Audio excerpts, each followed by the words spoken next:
أسمو وأجتاز السماء جلالا آر کے مشاعرہ میڈیا پیدا ہو اذان بھی سنائے مولوی، نام تمہیں بچے کا بتائے مولوی، کلمہ قرآن بھی سکھائے مولوی، شادی ہو نکاح بھی پڑھائے مولوی، جنازہ بھی پڑھائے دفنائے مولوی، قبر تلک کام آئے مولوی، شرم بھی کچھ یہ آج کے صدر علی وقار اور کئی تنظیموں اور تحریکوں کے صدر اور سرپرست جن کے علمی اور دینی خدمات کا معترف زمانہ ہے، میری مراد حضرت مولانا محمد خالص سیف اللہ رحمانی صاحب دامت برکاتہم العالیہ، صدر آل انڈیا مسلم پرسنل لا بورڈ و ناظم المعہد العالی الاسلامی حیدرآباد سے انتہائی ادب اور احترام کے ساتھ گزارش گزار ہوں آپ تشریف لائیں اور خطبہ صدارت سے اور اپنے دعا سے آج کے اس خوبصورت جلسے کو اختتام کی سرحدوں سے عبور فرمائیں۔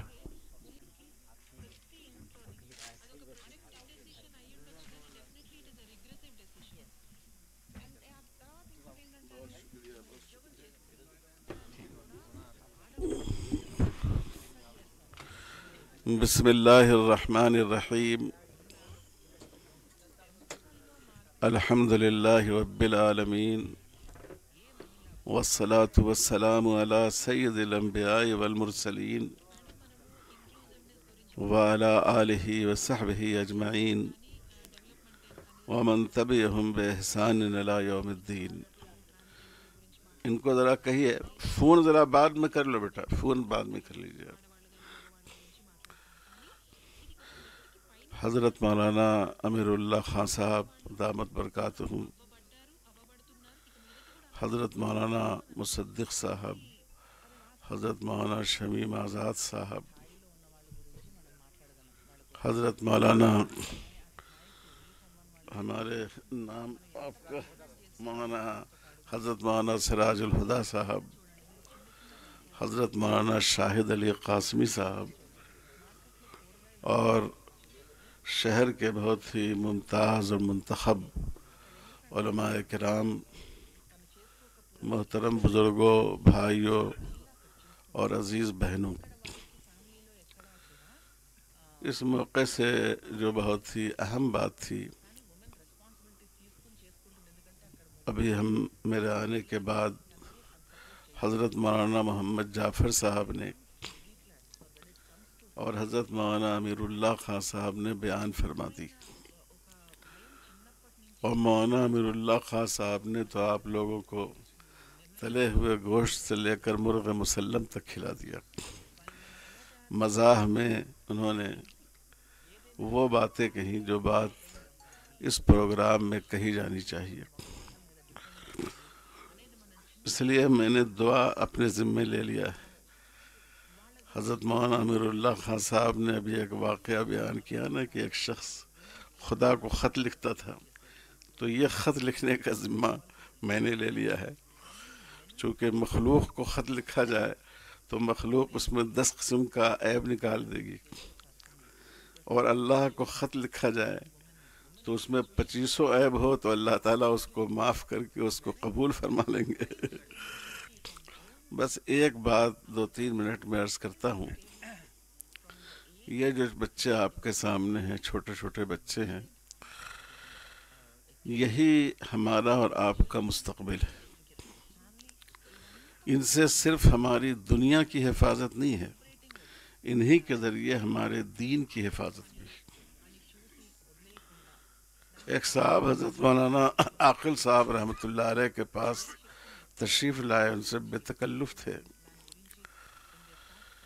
تو انہوں نے مولانا کی خوبیوں کا ذکر کیا اور پھر کہا کہ اس کے لیے میں آپ کی تعریف نہیں کروں گا، اس کے لیے میں آپ کے والد کی تعریف کروں گا، اور جو آپ کے اوصاف ہیں وہ اگر آپ کے صاحبزادے میں منتقل ہوں گے تب میں آپ کی تعریف کروں گا۔ تو یہ بڑی اہم بات ہے کہ ہم اپنی اگلی نسلوں کی فکر کریں کہ کیا وہ دین پر قائم رہیں گے اور اگلی نسلوں تک دین کا پیغام پہنچائیں گے۔ یہ میں اس لیے کہہ رہا ہوں کہ آپ کو معلوم ہوگا اور معلوم نہ ہو تو معلوم ہونا چاہیے کہ ہمارے ہاں جو ایجوکیشن پالیسی بنتی ہے گورنمنٹ کی، یہ ابھی تیسری یا چوتھی ایجوکیشن پالیسی آئی ہے۔ اس میں تعلیم کی منزل، اس کی سمت اور اس کا رخ متعین کرنے کی کوشش کی جاتی ہے۔ جب بچے اس نصاب کو پڑھیں گے، اس کورس کو پڑھیں گے، اس کاریکولم کو مکمل کریں گے تو ان میں کیا صلاحیت پیدا ہوگی؟ وہ ایک اچھے انجینئر بنیں گے، ایک اچھے سائنٹسٹ بنیں گے یا اچھے میکینک بنیں گے۔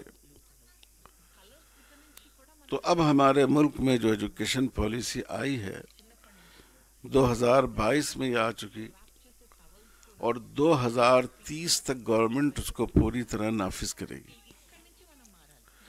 جن ریاستوں میں بی جے پی حکومتیں ہیں ان میں بہت تیزی سے اس کا نفاذ ہو رہا ہے، اور جن ریاستوں میں بی جے پی حکومتیں نہیں ہیں، اللہ کا شکر ہے کہ ہم لوگ بھی ایسی ریاست میں ہیں، وہاں حکومت نے اس پالیسی کے نفاذ کو ایک حد تک روک رکھا ہے۔ اس پالیسی کا مقصد یہ ہے کہ آپ کے بچوں کو اور آنے والی نسلوں کو ہو سکتا ہے کہ وہ ہماری ہی طرح کرتا پائجامہ ٹوپی پہنے، یہ بھی ہو سکتا ہے کہ مسجد میں 2 وقت کی نماز بھی پڑھ لیں، لیکن وہ چاہتے ہیں کہ ان کا دل و دماغ شرک کے رنگ میں رنگ جائے، ان کے دلوں میں غیر اللہ کی عظمت پیدا ہو جائے، ان کے لیے بتوں کے سامنے اپنی پیشانیاں جھکانا آسان ہو جائے۔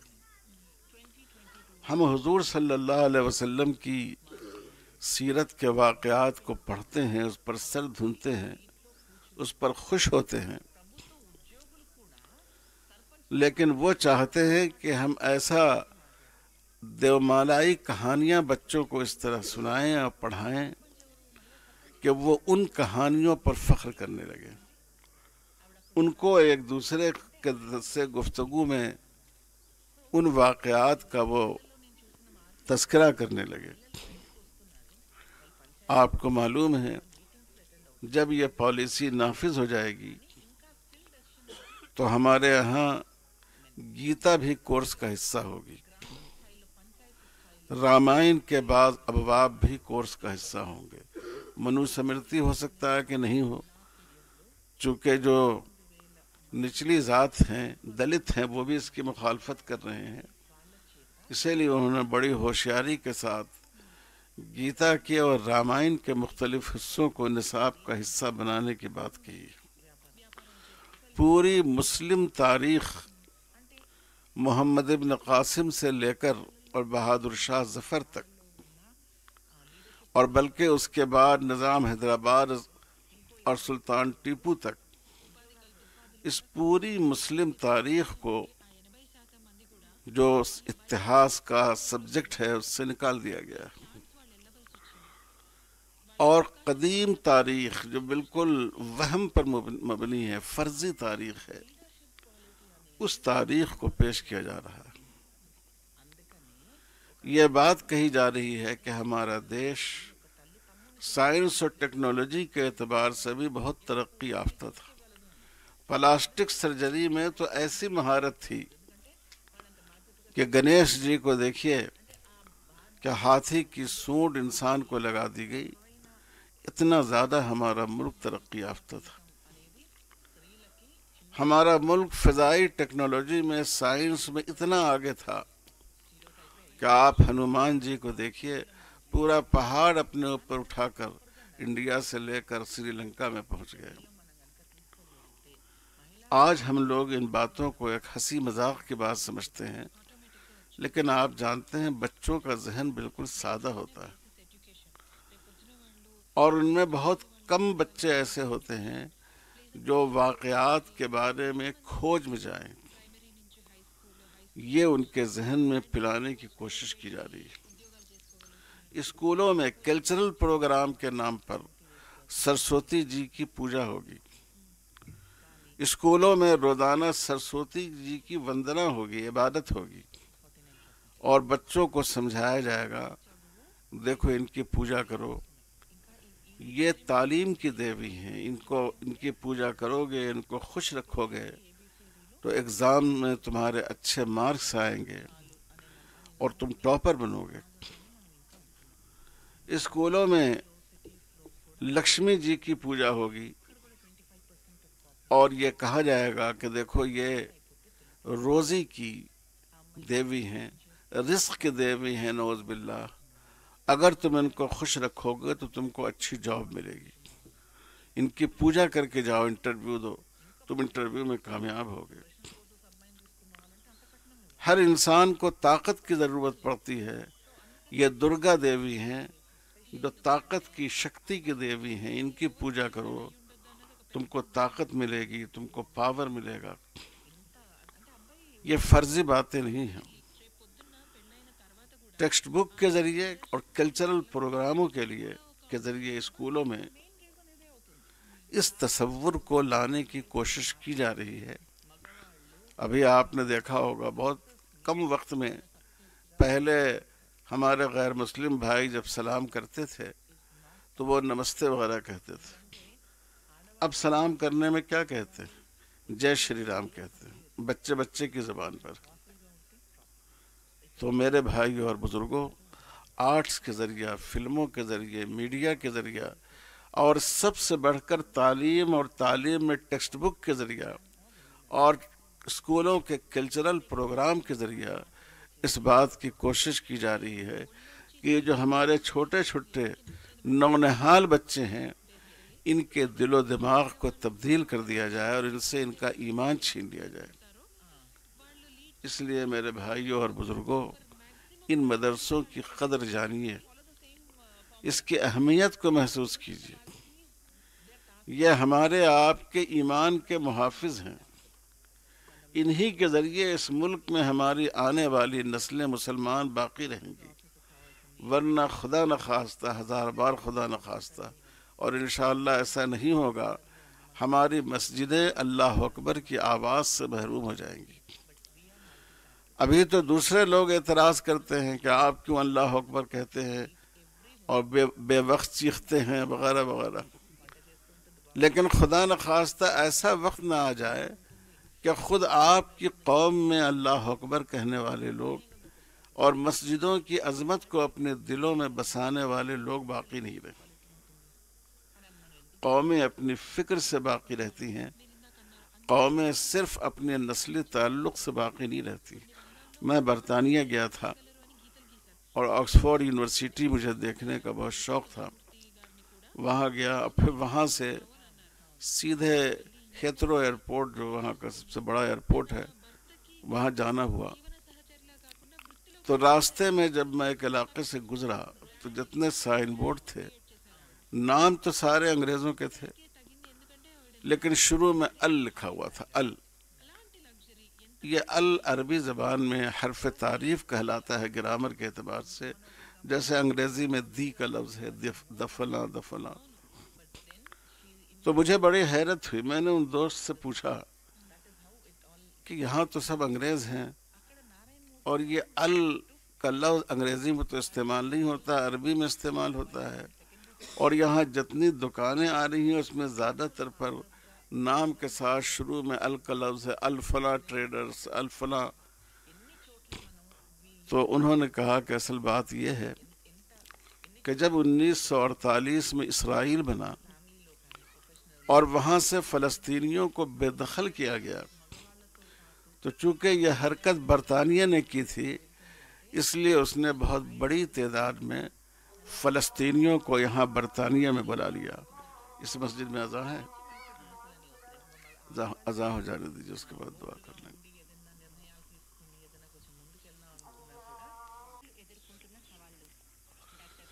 تو بہرحال انہوں نے کہا کہ یہاں اس شہر میں بڑی تعداد میں حکومت برطانیہ نے وہاں کے اجڑے ہوئے فلسطینیوں کو بسایا۔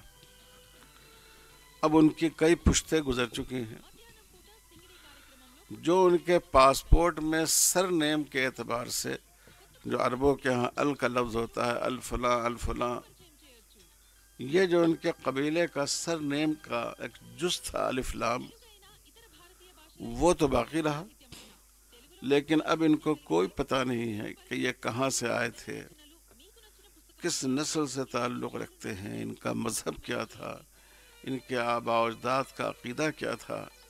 اس طرح ان کی برین واشنگ کر دی گئی کہ اب انہیں اس کی کوئی خبر نہیں۔ میرے بھائی اور بزرگوں، مدرسے اسی سے ہماری نسلوں کی حفاظت کرتے ہیں، اور اگر یہ مدرسے رہیں گے تو انشاءاللہ کوئی طاقت اس ملک سے اسلام کو مٹا نہیں سکتی۔ تو اس لیے میں آپ سب حضرات سے کہتا ہوں، اس محلے کے دوستوں سے کہتا ہوں، ہر آدمی یہ عزم کیجئے۔ میں یہ نہیں کہتا کہ آپ اپنے سب بچوں کو عالم دین ہی بنا دیجئے، حافظ قرآن ہی بنا دیجئے، کوشش تو کرنی چاہیے گھر میں کم سے کم ایک عالم یا حافظ قرآن ہو، لیکن بیسک اسلامک ایجوکیشن سے آپ اپنے کسی بچے کو محروم نہ رہنے دیجیے۔ اگر آپ نے بنیادی دینی تعلیم سے بھی اپنے بچوں کو محروم رکھا تو گویا دینی اور اخلاقی اعتبار سے آپ ان کا قتل کر رہے ہیں۔ مجھے امید ہے کہ انشاءاللہ ہم سب اس کا خیال رکھیں گے۔ میں جب پہلی دفعہ آیا تھا تو یہ بالکل ویرانہ تھا۔ ماشاءاللہ عزیز مکرم مولانا عمر صاحب نے بڑی محنت کی اور یہاں ایک باغ و بہار یہاں انہوں نے اس کی بنیاد رکھی۔ اللہ تعالیٰ اس ادارے کو خوب ترقی عطا فرمائے۔ درود شریف پڑھ لیجئے، دعا کر لیجئے، اذان بھی ہو گئی ہے۔ اللہم صلی علی محمد وعلی آلہ وبارک وسلم۔ اللہم وفقنا لما تحب وترضى، اللہم وفقنا لما تحب وترضى، اللہم ارحمنا ولا تسلط علینا من لا يرحمنا، اللہم ارحمنا ولا تسلط علینا من لا يرحمنا۔ اے اللہ ہم سب کے گناہوں کو معاف فرما۔ اے اللہ اپنی طاعت پر قائم رہنے کو آسان فرما، گناہوں سے بچنے کو آسان فرما، آنکھوں کے گناہ سے، ہاتھ پاؤں کے گناہ سے، مال کے گناہ سے، ہر طرح کے گناہ سے اللہ حفاظت فرما۔ اے اللہ رحم فرما اور بے رحموں کو ہم پر مسلط نہ فرما، رحم فرما بے رحموں کو ہم پر مسلط نہ فرما۔ اے اللہ حکومت کے شر سے، فرقہ پرستوں کے شر سے، نفس اور شیطان کے شر سے اے اللہ ہم سب کی حفاظت فرما۔ اے اللہ مسلمان نوجوانوں کو باعزت اور حلال رزق کا ذریعہ عطا فرما، بہتر جاب عطا فرما۔ اے اللہ ہماری بچیوں کو دین کا علم اور نافع علم عطا فرما۔ اے اللہ اس وقت جو مسلمان لڑکیوں کے غیر مسلم لڑکوں کے ساتھ جانے کا فتنہ پیدا ہو گیا ہے، اے اللہ اس فتنے سے ہمارے پورے معاشرے کی حفاظت فرما۔ اے اللہ ان مدرسوں کی حفاظت فرما۔ اس وقت ان دینی مدارس کو پورے ملک میں نشانہ بنایا جا رہا ہے، اے اللہ ان کی سازشوں کو ناکام و نامراد فرما۔ ان مدارس کو اے اللہ ظاہری اور اس سے بڑھ کر معنوی ترقی عطا فرما اور ان کو دین کی حفاظت کا ذریعہ و وسیلہ بنا۔ اے اللہ اس بستی پر اپنی رحمتیں نازل فرما۔ اے اللہ جہاں ملی جلی آبادی ہے، برادران وطن کے دلوں میں مسلمانوں کی محبت پیدا فرما، ہر طرح کے شرور سے اس کی حفاظت فرما۔ اے اللہ اس ادارے کو خوب ترقی عطا فرما، ظاہری ترقی بھی عطا فرما اور معنوی ترقی بھی عطا فرما۔ اس ادارے کو نئی نسل کے ایمان پر قائم رکھنے کا اور دینی تعلیم سے آراستہ کرنے کا ذریعہ بنا، ہر طرح کے شرور سے اس ادارے کی حفاظت فرما، پڑوسیوں کے دلوں میں اس کی محبت پیدا فرما، لوگوں کو اس کی طرف متوجہ فرما، اس کی جو ضرورتیں ہیں غیب سے اس کو پورا فرما۔ جتنے لوگ یہاں اس پروگرام میں آئے ہیں ان سب کی جائز خواہشات و مرادات کو پوری فرما۔ ربنا تقبل منا انک انت السمیع العلیم وصلی اللہ علی خیر خلقہ محمد وعلی آلہ وصحبہ اجمعین والحمد للہ رب العالمین.